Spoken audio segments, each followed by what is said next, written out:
Welcome into the LSU Sports Insider Podcast for Monday, August the 11th. I'm Zach Ewing. With me today, Reed Darcey and Koki Riley, who are just out at an LSU practice for like a good 2 hours. I mean, we got the full Monty today. We saw the full thing, indoor, outdoor, everything. And it wasn't like a full padded day with live tackling and all. It was kind of a lighter practice, but I still think we saw a good bit and we got some good takeaways. We've definitely had more availability this year at camp, and we've had better access to that availability as well. We sort of talked about that on the last podcast, where we can use both sidelines to see what's happening on the field, because the practice fields are like two fields back to back next to each other, and you can go from the one far end to the other far end and walk in between. So that combined with just getting full practice availabilities, like Saturday they were in full pads and we saw the whole thing. Today they weren't in full pads, but we still saw the whole thing, and that's been very helpful. Yeah, I have to say this seems to be a little bit of a theme around college football this year. It seems like a lot of schools are opening more practice up to the media, more sessions. And like I said last week, I will applaud that because I just don't think no one's giving away state secrets here. And I think it helps the popularity of the sport and of those specific teams to have media there and kind of give some more educated takeaways than just, well, so-and-so lined up at first team right guard in the stretch lines. That's what I can tell you, because that's about all we would get sometimes in the past. So the de-Sabaning of these practices, so to speak, has been a welcome trend in my eyes. We'll see if it continues, but I do appreciate it on Brian Kelly's part and LSU's part. We're going to dig into today's practice. We're going to focus a little bit on the defense, which is kind of awkward because I think the offense is probably generally better today. Is that right? Just from reading y'all's observations? I would say so for sure, but no tackling again. It's kind of hard to tell, but yeah, I think the offense was pretty sharp today. But the reason we're going to talk defense is because defensive coordinator Blake Baker talked extensively after the practice, and so we really got some takeaways from that, and we're going to dig into that. First, I want to let you know that the LSU Sports Insider is brought to you by Jerry Lane Cadillac. Command the road in a Cadillac, where luxury, power, and presence come together. Experience it today at Jerry Lane Cadillac. So defense, guys, big picture takeaway from talking to Blake Baker today was what? It was that he likes his unit. It fits his scheme better. And last year it felt like a little bit of a round peg in a square hole in terms of from a personnel to coordinator fit, in the fact that their personnel just wasn't good enough last season. It wasn't good enough for 2 seasons in a row. And I thought Blake Baker did a pretty good job of just trying to make it work with the pieces that he had. They had this uber aggressive defense. They were able to force turnovers, and it was a very boom or bust defense. We talked about that a lot last season. And this year, as we've seen the practice field, and as we can tell from his comments from today, it seems like that's not the case. I feel like this year they can be a little bit more of a well-rounded defense. They don't have to rely on the turnovers quite as heavily, even if that's still going to be an emphasis in this defense. And it seems like he likes a lot of the parts and a lot of the pieces that they brought in, and they brought in a lot of pieces. I thought it was interesting that he acknowledged at one point today that at times last season, the personnel that LSU had, it kind of forced him out of his comfort zone. He's the type of guy who wants to disguise blitzes, throw out all these funky formations, and go after the quarterback, and that wasn't always possible given the personnel that LSU had on the defensive side of the ball last year. You kind of had to work with what you got, right? And it wasn't the most talented group of defenders, especially defensive backs that LSU has ever had, and no one's surprised about that. This year, the word from Brian Kelly and the word from Blake Baker is that he just has more toys to play with. Essentially, he's got more depth pretty much at every position, starting on the defensive line to the linebackers and in the secondary, and he has players who he can move around and put in different spots on the field. And I think he talked about that a little bit today in terms of why we shouldn't look too closely into who's starting, that set 11, because it's really not a set 11. There's going to be pieces moving in and out, guys rotating constantly, because that's what Blake Baker wants to do. That's the kind of defense he wants to be. He wants to be multiple, and he wants to be unpredictable. And it feels like that LSU has the depth and the talent to allow him to do that this season. Yeah, I mean, I think ideally he would like these guys, especially on the defensive line and probably linebackers too, to go out and give max effort and like, hey, when you need a blow, we've got somebody else we can throw in there. I mean, that's the kind of defense he wants, is this high pressure, high intensity, aggressive unit.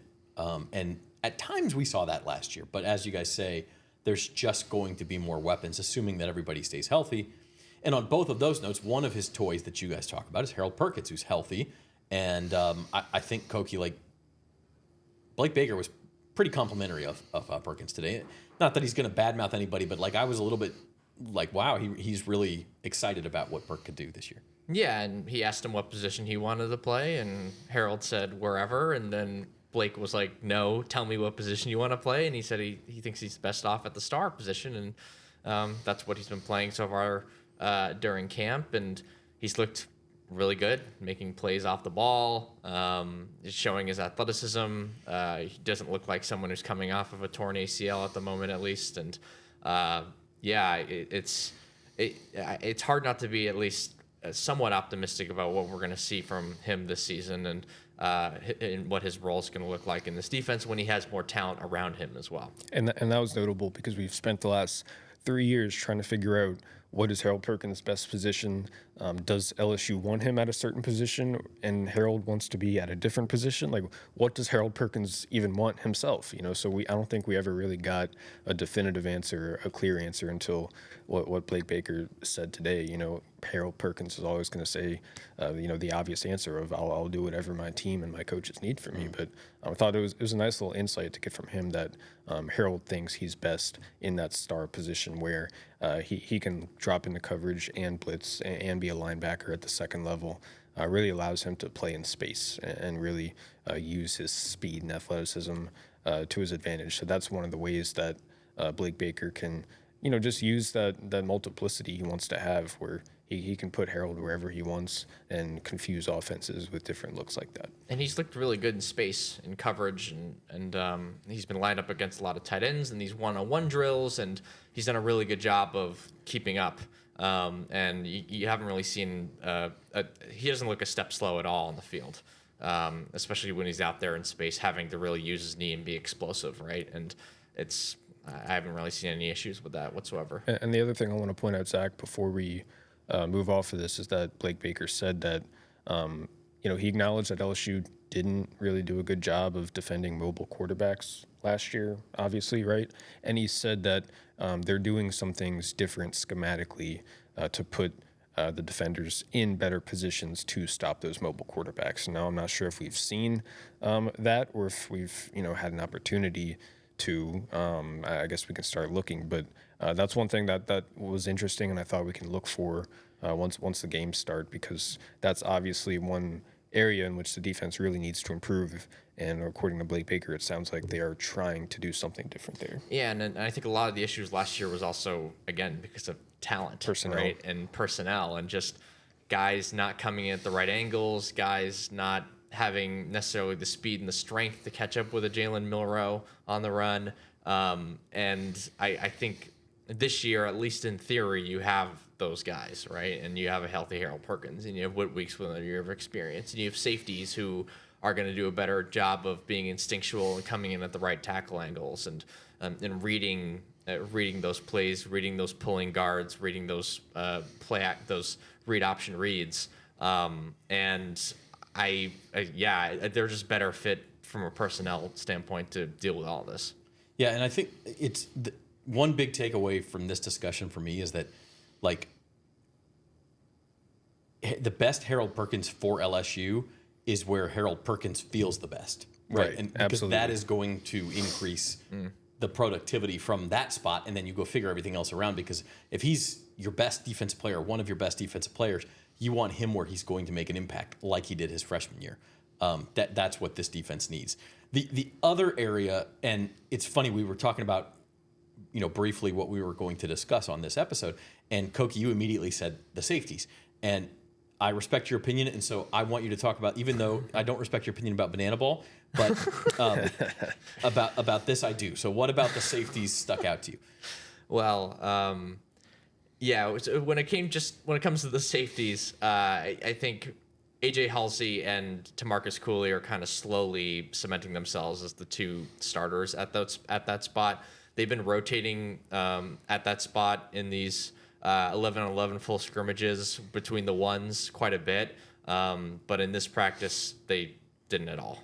Those two guys were cemented in those spots, and they should be. And Deshaun Spears got a look on a nickel set on a couple plays in nickel. But outside of that, it was those two guys kind of cemented in stone, and that's what it should be. I think Spears deserves to give those guys a bit of a breather, and he seems like the game isn't moving quite as fast for him this year, at least from what we've seen in practices. But I think it's really those three guys should be your main guys, and I think Javian Toviano really hasn't popped much at all during camp. Jordan Gilbert's really struggled at times. He's looked slow. He's not taking in some of the right angles from a tackling perspective. Some of the issues that we were talking about with last year's defense, you see that crop up with him in particular. But with the other guys, they look pretty solid. And you don't have to think about them too much while they're out there, right? They're just out there doing their jobs and what they're supposed to do at that safety spot, and they haven't gotten that sort of production really since Brian Kelly's first year. Yeah, Halsey and Cooley have probably spent the last couple weeks, learning the system and learning what Blake Baker wants from them. Remember, Halsey didn't practice in the spring because he came through late. So I think we always expected them to solidify those spots. Maybe it took a little bit longer than we thought, but I think LSU is going to spend the back half of camp really trying to lock those down. But the thing I'm more curious about, what you got wrong with Banana Ball? Well, what's your problem with Banana Ball, Zach? Like, Banana Ball is great. It should not be a competitive league. And Koki seems to think it should be, but it's for fun. And I just think if you start mixing this with like making the guys try to win the game against other competitive teams, it's like mixing oil and water, man. By the way, they were at Alex Box this weekend, and you were there, Koki, and you have a good story. People are probably very confused right now, but I wrote a story that's up in the advocate.com right now about Banana Ball, and the Party Animals, which is the rival team of the Savannah Bananas, were in Baton Rouge this past weekend. They faced off against the Texas Tailgaters. There's now 4 teams in the Banana Ball League, and next year, and part of the story it was kind of honestly it was more of a brief part of the story where I touch on the fact that they're going to expand the league to 6 teams, have a 60 game schedule, and there's going to be like a championship in October. So I think it's good that you have some sort of competitive. Again, this is so random, but like I'm glad that there's some sort of like competitive competition, some real competition when it comes to this league, because like when I was at the game on Friday, like the end isn't exciting or interesting at all if there's no stakes to the game. I'll tell you what. What the sports world was missing the most is competition for the Savannah Bananas.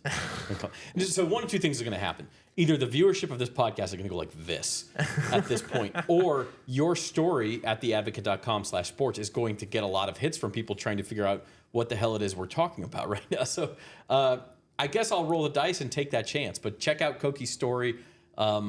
I don't know, Banana Ball. It's like Harlem Globetrotters of baseball. No, it's supposed to be fun. I'm pro Banana Ball. I have a hat. It's not the Harlem Globetrotters because the Bananas don't win every game. So that's a misconception. You're wrong about that. Well, it's baseball. I mean, it's hard to win every game in baseball, but go ahead. You can't script the games because it's baseball, which is kind of the beauty of it. And I don't know, like the antics and the fun and all that. You can do all that stuff while having the teams try to win. Like I don't think these two things are like totally exclusive, right? Like I think you can combine both. I honestly do. I'm just saying, if I was invested in the outcome and my shortstop didn't get a routine out in the 9th inning of a close game because he was trying to do some trick, like I might be kind of mad about that. But that's like kind of the beauty of the game, of that game, I should say. Not baseball in general, but Speaking of trick plays, I'm going to try to transition this into Jawan Johnson, who's our next LSU football topic. Jawan Johnson is back at running back. This is the Lafayette Christian product who set all sorts of state high school records as a quarterback at LCA. Played quarterback behind Garrett Nussmeier and I guess Michael Van Buren at LSU. He is now back with the running backs. And I'm curious to know y'all's take on this. But one thing I want to hit on is the possibility of like trick plays. This is a guy you could put in a trick play halfback pass scenario because obviously he does have experience passing the ball. It's been a bit of a roller coaster for Jawan Johnson. I kind of feel bad for the guy because he started out, he enrolled at LSU. He was going to play, he was going to be a DB. He was going to be a corner, right? A safety kind of guy. And then once John Emery got hurt early on last year, they moved him to running back because they needed more depth at running back. And then in the offseason, they were like, okay, he was a quarterback in high school. He also played defense in high school, but he was a quarterback in high school. Let's try him at quarterback. So maybe we can sprinkle in some wildcat packages with him. And we've seen a lot of wildcat packages with him, especially on Saturday when they were rehearsing red zone offense and short yardage runs. But in the absence of JT Lindsey, who's suspended now, LSU really had only 3 scholarship running backs. So they're moving Jawan Johnson from the quarterback room to the running back room, according to what we saw from today's practice, just to give that room a little extra depth. I do expect to see him on the field, whether it's in those wildcat packages that we've seen, or just lining up as a running back, taking handoffs and going out for routes from the backfield. I do expect him to be a small part of the offense, whether it's a quarterback or running back or not. It's sort of like he's a Swiss Army knife. You can put him wherever you want him. Yeah, exactly what Reed said. It's not too complicated, right? I mean, JT Lindsey has the suspension and the arrest, and I think that pretty much opened the door wide open for a 4th running back because they needed one. And when you have a guy like Jawan Johnson, who they've been kind of bouncing around, they've kind of had him bouncing around at positions already, just through a week and a half, 2 weeks of camp. And it just makes sense to have him at running back now, fully and officially, given the sort of uncertainty with your running back depth at the moment. Yeah, it's pretty wild. This time last year, he was the backup star. So that's, it's been a rough, kind of a roller coaster 12 months for him. Is he going to get significant playing time? I mean, like over or under 1.5 touches a game for Jawan Johnson? Is he actually going to see the ball? 1.5 touches? I think it's over that. Like carries and catches. Those. Yeah, I would say over that. Yeah, based on what we've seen, he's going to be a part of the red zone offense. He's maybe not on 3rd and goal. Like I wouldn't recommend taking the ball out of Garrett Nussmeier's hands. Like the Saints did with Drew Brees when they take Drew Brees off the field and put in Taysom Hill, and everyone, looked at Sean Payton like, why are you overthinking this? Just keep Drew Brees in the game. But maybe like 1st and goal or like a 2nd and short inside the 20, he can be your wildcat quarterback. You can take a direct snap and then you'll have an extra blocker to give him and just to dive through the line. That could be an effective play for LSU. It can be a way to get more creative in the run game after the run game struggled so much last year. They spent a couple periods in Saturday's practice just installing red zone plays where he's the quarterback. And Garrett Nussmeier is either lined up out wide at receiver or he motions out wide. And so they really plan on using him as Reed said, a wildcat quarterback. And sometimes usually the direct snap went to Jawan Johnson, but sometimes they just sent the snap right to Caden Durham and had him run right there, run right through the line too. So I think they're definitely gonna use him more than 1.5. Well, am I way underselling him? I mean, what if I made the number 3.5? I'd go under on that. Okay, so somewhere I'd maybe go over that because again they're using him also in regular down and distance situations too, occasionally rotating in with the first team offense. Like not all the time, but occasionally rotating in. I mean, last year he probably touched the ball more than 4 times a game. I'd say. Maybe later on, but I just maybe now. I suppose we should have looked that up before I asked the question. Now that you mentioned that, I mean, if Harlem Berry isn't ready right away to be involved in the offense, like if he's not ready to handle the physicality of the SEC, then he can be your pass catching back. I assume as like a nice complement to Caden Durham and Caleb Jackson, who are more the between the tackles guys. So maybe. Well, we'll figure this out. We'll come back to it. You are watching the LSU Sports Insider Podcast. It's brought to you by Jerry Lane Cadillac. Subscribe to the LSU Sports at NOLA.com YouTube channel. And while you're at it, check out all of the LSU Sports Insider podcasts.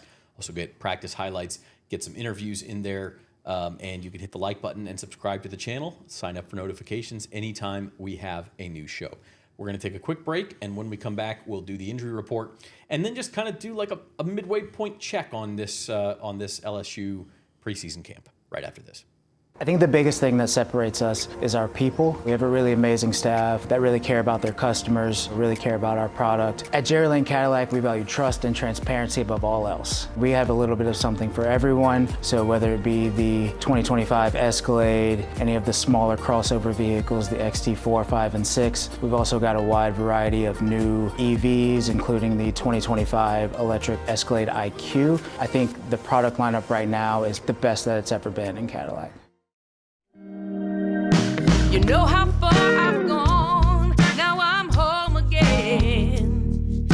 I'm feeling more alive these days than I've ever been. At the Baton Rouge Clinic, our sole focus is to provide exceptional health care for your entire family so that you can get back to doing what you love most. We are caring for generations. You gave me love. Did they ask you to do the commercial too? Yeah, but they just gave me one line. Bet like a Caesar. Like, we're gonna sit here and we're gonna tell them how Caesar's Sportsbook is just so easy to use that you can watch and bet thousands of sports events, even some NFL games. They'll probably show us betting on our favourite players and teams at all the Vegas hotspots too. Like, we have time for that montage. I told him I couldn't do it. They couldn't afford me.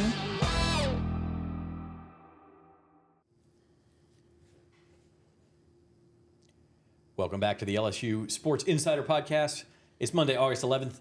Zach Ewing here hanging out with Reed Darcey and Koki Riley, recapping Monday's practice. One bit of bad news, Jakeem Jackson left, what did you guys say, right leg injury? We think kind of looked like a hamstring. We don't get updates. He had to leave practice. I think it was the left, maybe. I think it was the left. We're not totally sure, but he did leave practice early today. Spent some time working off to the side on an exercise bike, so we'll keep an eye on that. Who knows? Soft tissue injuries. I mean, maybe he just tweaked something. Maybe he just had cramps, or maybe he's, it's if you pull a hamstring, it can be a multiple week thing too. So Yeah, and he's been competing with a lot of first team reps, so that is a pretty big development in the cornerback room if he's going to be out for any substantial period of time. He's again worked with the first team quite a bit, and in his absence, you got a lot of Ashton Stamps and Mansour Delane as those first team corners. So we'll see. And DJ Pickett's been playing better lately too. Yeah, DJ Pickett, he flashed a little bit today, made a couple nice plays. But yeah, we expect going forward to see Delane and Stamps on the outside. It's really been Stamps and Jackson really competing for those first team snaps at one of the outside corner spots. Yeah, and this is why one of the reasons you want depth, because injuries do happen, and no football team gets through an entire season healthy. That's a miracle. So you expect some of this attrition, and it's good that for really the first time in Brian Kelly's tenure here, LSU does have some depth in the secondary. So you don't want too many. You don't want a cluster of injuries in one position, but if Jakeem Jackson hopefully can get back on the field soon, but he did leave practice today. Today's injury report is brought to you by the Baton Rouge Clinic, your trusted healthcare provider in the heart of Baton Rouge. Whether you are in need of primary care, specialist services, or urgent care, the Baton Rouge Clinic has you covered with a team of dedicated and experienced professionals. Visit BatonRougeClinic.com to learn more or to schedule your appointment today. The Baton Rouge Clinic, caring for generations. Just to put a bow on our injury report, Garrett Nussmeier, his legs have not fallen off. He has some patellar tendonitis, something he's just going to have to deal with, I guess. He's back out there. He only missed the one practice. He's back out there with a brace on. You guys think this lingers at all, or is Nuss pretty good to go? I think it needs to be amputated immediately, and call the hospital right now. He looks fine. He looks good. He was a full participant on Saturday, full participant today. He's moving around really well.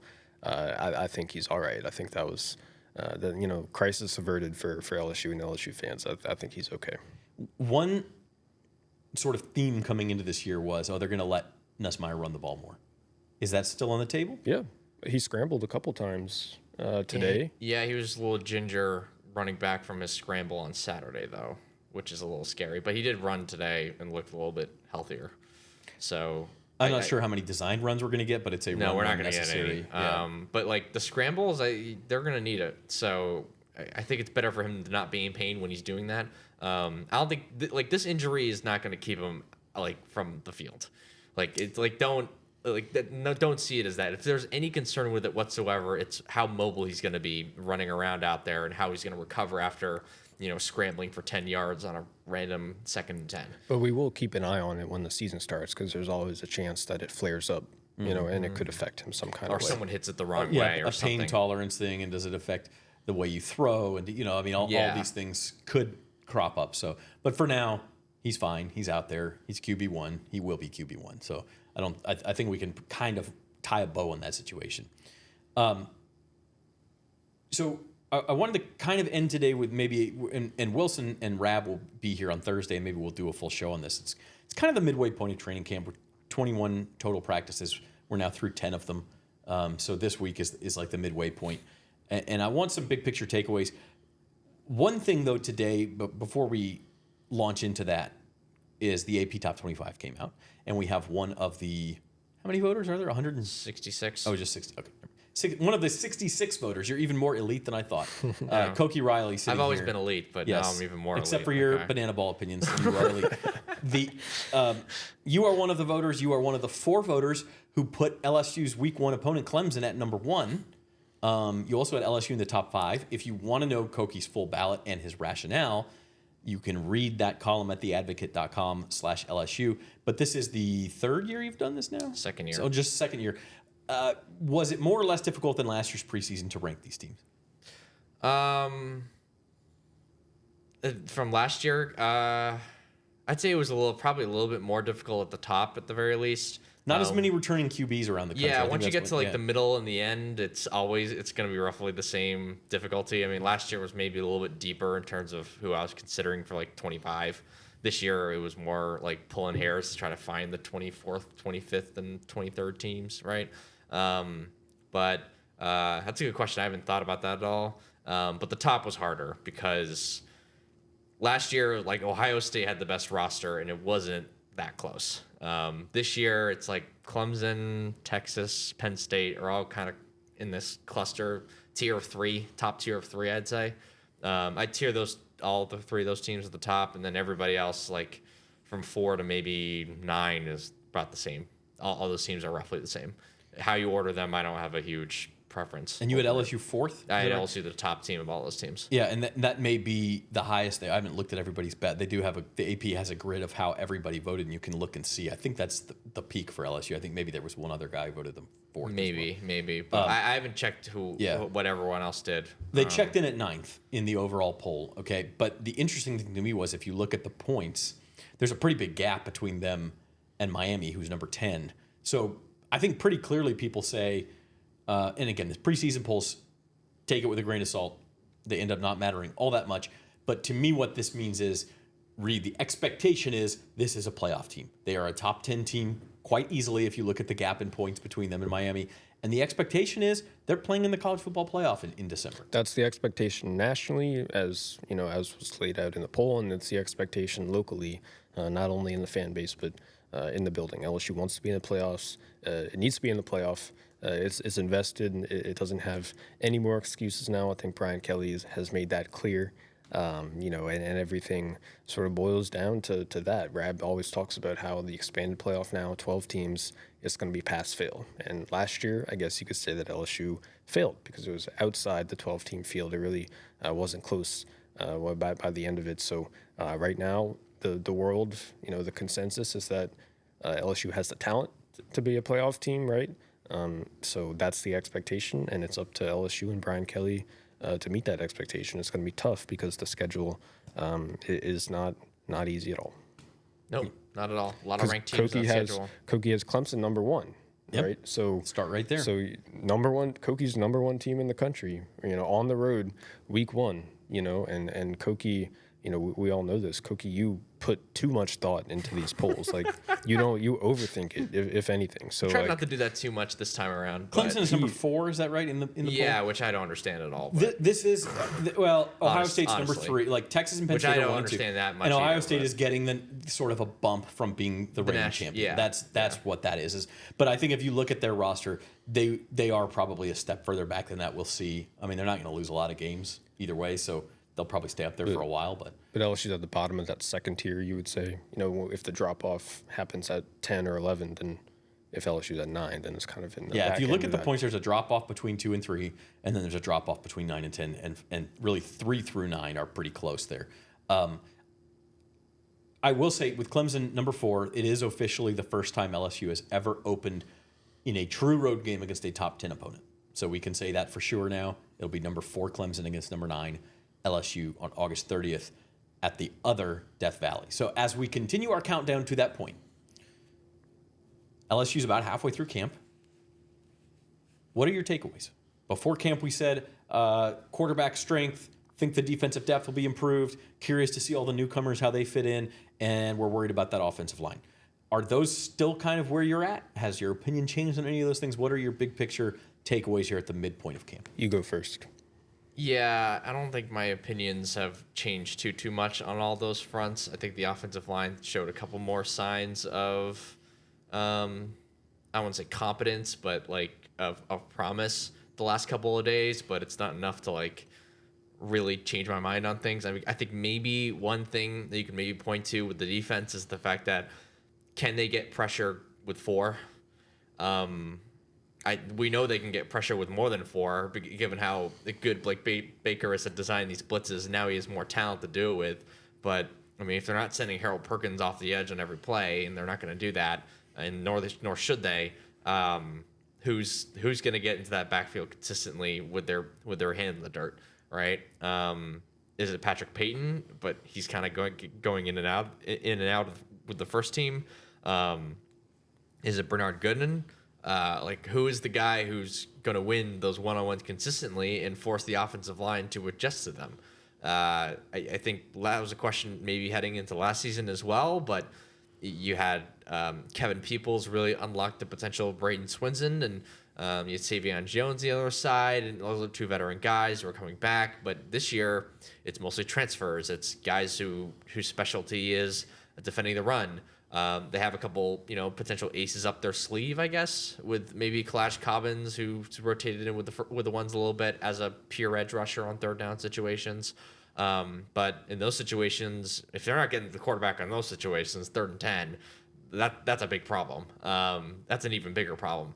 But can they get the quarterback on 1st and 10, on 2nd and 5, on these situations where maybe it's not an obvious passing down and they're only sending 4? Like, can they force offenses to adjust to a guy or 2 when they're only sending 4? That's the first place my mind went as well. I'm a little less confident in the pass rush, and when I say pass rush, I just mean the edge rushers, the guys with their hand in the dirt, like Koki mentioned. I'm a little less confident in them than I thought I would be at this point in camp, right? So for all the reasons that Koki articulated there, but